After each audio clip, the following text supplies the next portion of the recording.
প্রথমে ৪ দিন, তারপর ৪ সপ্তাহ।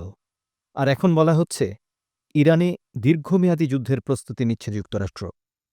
মনে হচ্ছে যুদ্ধ যতদিনই চলুক না কেন, এই যুদ্ধে শেষ পর্যন্ত না যুক্তরাষ্ট্র, না ইরান, না ইসরায়েল, কেউ জিতবে না। ইতিমধ্যে যুদ্ধ আরও ছড়িয়ে পড়ার ইঙ্গিত দেখা যাচ্ছে। শেষ পর্যন্ত কি আরেকটি বিশ্বযুদ্ধের সূচনা ঘটবে? তবে ইতিমধ্যেই এ যুদ্ধে ইসরায়েলের পরাজয় হয়েছে আর ইরান জিতে গেছে। এ যুদ্ধে ইসরায়েল ইতিমধ্যেই যুক্তরাষ্ট্রের জন্য সামরিক বোঝা হয়ে দাঁড়িয়েছে। আর তাদের সামরিক সক্ষমতাটাকে যতটা বড় করে দেখানো হয়, বাস্তবে যে তা নয়, সেটা স্পষ্ট হয়ে গেছে। ইরান হয়তো শেষ পর্যন্ত জিতবে না, কিন্তু ইতিমধ্যে তারা যে প্রতিরোধ দেখিয়েছে, তা জয়ের সমতুল্য। ইরানের জন্য এটা যুক্তরাষ্ট্রের মতো একটা বড় শক্তির বিরুদ্ধে অস্তিত্বের যুদ্ধ, অর্থাৎ বেঁচে থাকার যুদ্ধ। যদি ইরান এই যুদ্ধ থেকে বের হয়ে আসতে পারে, তার সার্বভৌমত্ব এবং ভৌগোলিক অখণ্ডতা অক্ষুণ্ণ রেখে, তাহলে সেটার অর্থ হবে ইরান হারেনি। সবার মাথায় একটাই প্রশ্ন, কিভাবে পারছে তারা দুই পরাক্রমশীল শক্তির সঙ্গে যুদ্ধ চালিয়ে যেতে? অনেকে বলছেন, সর্বোচ্চ নেতাসহ তাদের শীর্ষ নেতৃত্বের কয়েকজনকে হত্যা করার পর যুদ্ধ চালানোর মতো সিনিয়র নেতৃত্ব আর নেই। এরকম যারা বলেন, তারা অস্তিত্বের যুদ্ধ বা ওয়ার অফ সার্ভাইভাল কী জিনিস তা বোঝেন না। অস্তিত্বের যুদ্ধে ইরান ইচ্ছাকৃতভাবেই কমান্ড ছড়িয়ে দিয়েছে, কারণ তারা একক নেতৃত্বের উপর নির্ভর করতে চায় না। গত বছরের ১২ দিনের যুদ্ধ থেকে ইরান শিক্ষা নিয়েছে এবং তারা তাদের পুরো কাঠামো পুনর্গঠন করেছে। এর অংশ হিসেবে তারা ডিসেন্ট্রালাইজড কমান্ড অ্যান্ড কন্ট্রোল তৈরি করেছে। ইরান সিদ্ধান্ত নিয়েছে তাদের প্রধান শক্তি হবে ইরানের জনগণ। ধর্ম নয়, বরং জাতীয়তাবাদ হবে কেন্দ্র। সবাই যেন ইরানের পতাকার নিচে একত্রিত হয়। অদ্ভুত ব্যাপার হল, যুক্তরাষ্ট্র ও ইসরায়েল নিজেরাই ইরানিদের হাতে ওই বড় সুবিধাটা তুলে দিয়েছে। খামেনিকে হত্যা করার পরে এখন শিয়া ও সুন্নি মুসলমানরা একসঙ্গে দাঁড়িয়ে গেছে। যুক্তরাষ্ট্র এখন এটাকে ধর্মযুদ্ধ আখ্যা দিয়ে আরও বড় ভুল করতে যাচ্ছে।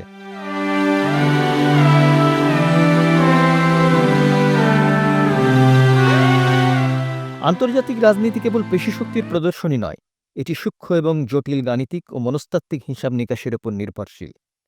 এই হিসাব নিকাশ বোঝার জন্য রাষ্ট্রবিজ্ঞানীরা প্রায়শই গেম থিওরির আশ্রয় নিয়ে থাকেন। ট্রাম্প প্রশাসনের সবচেয়ে বড় ব্যর্থতা হল, তারা এই তাত্ত্বিক কাঠামোটি সঠিকভাবে অনুধাবন করতে পারেনি। রিপাবলিকান নীতি নির্ধারকেরা এবং বিশেষ করে হোয়াইট হাউসের অনেক উচ্চপদস্থ কর্মকর্তা দীর্ঘদিন ধরে এই ভুল ধারণায় ভুগছেন যে, যেহেতু যুক্তরাষ্ট্র সামরিক বাহিনী ইরানের তুলনায় অনেক বড় এবং শক্তিশালী, তাই তারা চাইলেই ইরানকে জোর করে যে কোনো কিছুতে বাধ্য করতে পারে। কিন্তু ইরানের নেতৃত্ব এই পরিস্থিতিকে একটি ভিন্ন লেন্স দিয়ে দেখছে। গেম থিওরি অনুযায়ী খেলা মূলত ২ ধরনের হতে পারে। একটি হলো সিঙ্গল গেম বা এককালীন খেলা, আরেকটি হলো ইন্টারেক্টিভ গেম বা পুনরাবৃত্তির খেলা।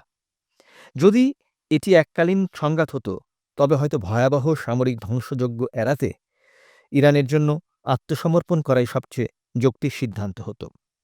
কিন্তু ইরানি নীতি নির্ধারকেরা এটি দীর্ঘমেয়াদী ইন্টারেক্টিভ গেম খেলছেন।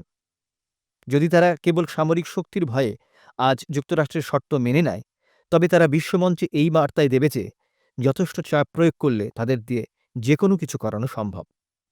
আর এর অনিবার্য পরিণতি হবে এই যে, তারা তাদের সমস্ত স্বকীয়তা এবং স্বাধীনতা হারিয়ে কার্যত একটি অধীনস্থ রাষ্ট্রে পরিণত হবে। এ কারণেই ইরান আত্মসমর্পণের পরিবর্তে প্রতিরোধের পথ বেছে নিয়েছে। তারা জানে, যদি তারা একবার দুর্বলতা প্রকাশ করে, তবে কয়েক মাস পর ট্রাম্প প্রশাসন আরও নতুন নতুন অযৌক্তিক দাবি নিয়ে হাজির হবে। তাছাড়া ইরানের অভ্যন্তরীণ রাজনীতির প্রেক্ষাপটেও এ ধরনের একপেশে আত্মসমর্পণ তাদের শাসকগোষ্ঠীর জন্য চরম আত্মঘাতী হবে। দেশটিতে এমনিতেই নানা কারণে অস্থিরতা রয়েছে, তার উপর এমন অপমানজনক শর্ত মেনে নিলে সরকারের অভ্যন্তরীণ দুর্বলতা আরও প্রকট হয়ে উঠবে এবং পতন ত্বরান্বিত হবে।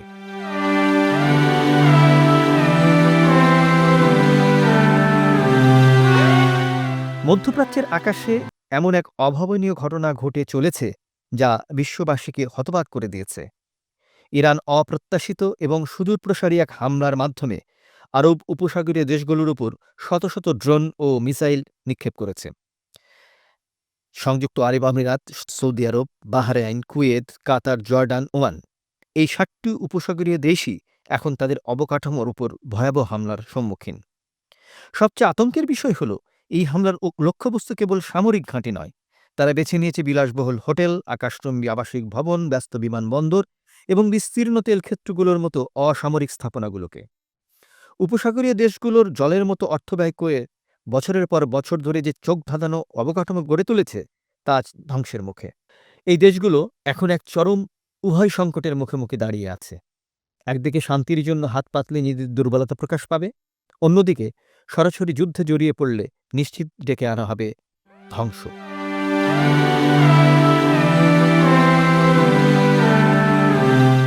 উপসাগরীয় দেশগুলোর সাথে ইরানের সম্পর্ক ইতিহাস ঘাঁটলে দেখা যায় এর পথ কখনো মসৃণ ছিল না। ঐতিহাসিকভাবেই শিয়া সংখ্যাগরিষ্ঠ ইরানের সাথে সুন্নি সংখ্যাগরিষ্ঠ উপসাগরীয় দেশগুলোর এক শীতল বা স্নায়ুযুদ্ধ বিরাজমান ছিল। এই দ্বন্দ্বের মূলে কেবল আদর্শগত বা বিশ্বাসগত পার্থক্যই ছিল না, বরং উপসাগরীয় রাজতন্ত্রগুলোর ইরান এবং তাদের বিস্তৃত প্রক্সি নেটওয়ার্ককে আন্তর্জাতিক স্থিতিশীলতার জন্য একটা বড় হুমকি হিসেবে বিবেচনা করত। ২০২০ সালে এই সম্পর্কে আরও ফাটল ধরে যখন আব্রাহাম চুক্তি স্বাক্ষরিত হয়। এই চুক্তির মাধ্যমে ইরানের আঞ্চলিক শত্রু ইসরায়েলের সাথে সংযুক্ত আরব আমিরাত এবং বাহরাইন সহ বেশ কয়েকটি উপসাগরীয় দেশের সম্পর্ক স্বাভাবিকীকরণের প্রক্রিয়া শুরু হয়। ইরান এই চুক্তিকে ভালোভাবে নেয়নি। তারা এটিকে ফিলিস্তিন ইস্যুকে পাশ কাটিয়ে ইসরায়েল এবং আরব দেশগুলোর মধ্যে একটি ইসরায়েল কেন্দ্রিক ইরান বিরোধী প্রতিরোধ বলয় তৈরির সুকৌশল ষড়যন্ত্র হিসেবে দেখেছিল। কিন্তু ২০২৪ সালের ৭ই অক্টোবরের পর উপসাগরীয় দেশগুলোর পররাষ্ট্রনীতিতে এক নাটকীয় পরিবর্তন আসে। গাজায় ইসরায়েলের হামলার পর ফিলিস্তিন ইস্যুটি আবারও আন্তর্জাতিক আলোচনার কেন্দ্রবিন্দুতে ফিরে আসে, যা কার্যত ইসরায়েলের সাথে সম্পর্ক স্বাভাবিকীকরণের প্রক্রিয়াকে পুরোপুরি থামিয়ে দেয়।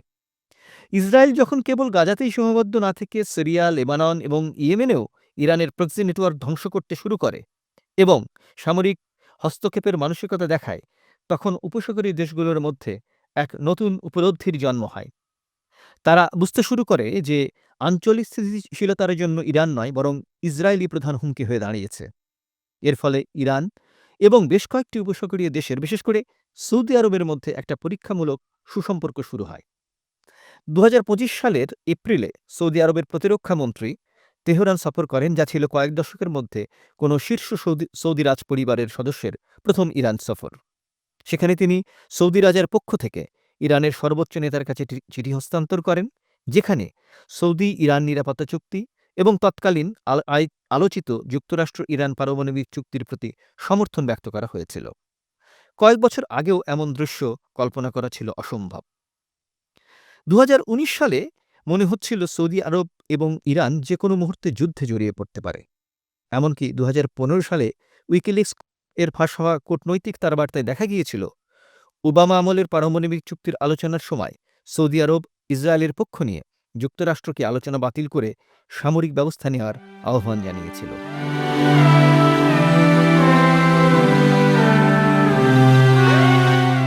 ইরান এবং উপসাগরীয় দেশগুলোর মধ্যে এই নতুন গড়ে ওঠা সুসম্পর্কই সম্ভবত গত জুনের ১২ দিনের যুদ্ধে ইরানকে উপসাগরীয় অঞ্চলে সামরিক লক্ষ্যবস্তুতে হামলা করা থেকে বিরত রেখেছিল। সে সময় কাতারে অবস্থিত আমেরিকার আল উইদ বিমান ঘাঁটিতে কয়েকটি সতর্কতামূলক হামলা ছাড়া ইরান আর কোনো আগ্রাসন দেখায়নি।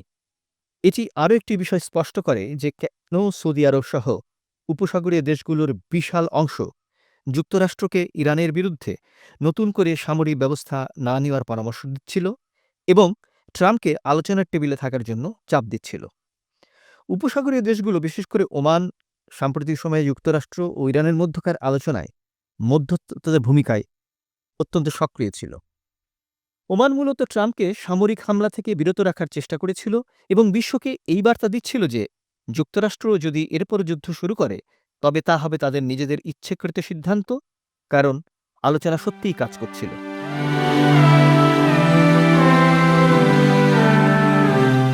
ইরান তার আরব প্রতিবেশীদের উপর হামলা চালানোর পেছনে অন্তত ৩টি প্রধান কারণ রয়েছে। প্রথমত, পরোক্ষ ক্ষতির বোঝা চাপিয়ে দেওয়া। এর আগের ১২ দিনের যুদ্ধে এটা প্রমাণিত হয়েছে যে সরাসরি সংঘাতে ইরান খুব একটা সুবিধা করতে পারবে না। তাই এবার বৈশ্বিক জ্বালানি এবং শেয়ার বাজারের চরম বিশৃঙ্খলা সৃষ্টির মাধ্যমে পরোক্ষভাবে ক্ষতি সাধনের চেষ্টা করছে। কাতারের রাস লাফানে হামলার পর তারা যখন তরলীকৃত প্রাকৃতিক গ্যাস উৎপাদন স্থগিত করে, তখন ইউরোপে গ্যাসের দাম এক ধাক্কায় ৫০% বেড়ে যায়। অন্যদিকে সৌদি আরব ক্ষয়ক্ষতি নিরূপণের জন্য তাদের বৃহত্তম অভ্যন্তরীণ তেল শোধনাগারের কার্যক্রম স্থগিত করলে তেলের দাম ব্যারেল প্রতি $৮০ ছাড়িয়ে যায়।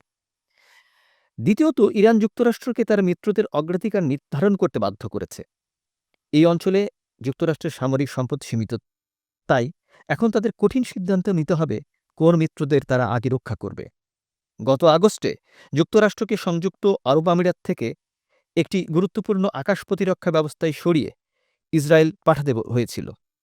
যুদ্ধ যদি আরও ছড়িয়ে পড়ে, তবে এই সংকট আরও প্রকট আকার ধারণ করবে। তৃতীয়ত এবং সবচেয়ে তাৎপর্যপূর্ণ কারণটি হল, ইরান স্পষ্টভাবে আশা করছে যে উপসাগরীয় দেশগুলো নিজেদের স্বার্থে যুদ্ধ বন্ধ করার জন্য যুক্তরাষ্ট্রের উপর চাপ সৃষ্টি করবে। এটি একটি বিশাল জুয়া খেলা। এমন হতে পারে শান্তির জন্য আবেদন করার বদলে উপসাগরীয় রাজতন্ত্রগুলো সিদ্ধান্ত নিতে পারে যে ইরান সীমা অতিক্রম করেছে এবং তাদের পাল্টা জবাব দেওয়া উচিত। এ মুহূর্তে তারা কোন পথে হাঁটবে তা বলা মুশকিল। এই যুদ্ধ যখনই শেষ হোক, যেভাবেই শেষ হোক, যুদ্ধ পরবর্তী বিশ্ব দেখবে অনেক অনেক পরিবর্তন। কেমন হতে পারে সেসব পরিবর্তন? আপনাদের মতামত জানাতে পারেন কমেন্ট বক্সে।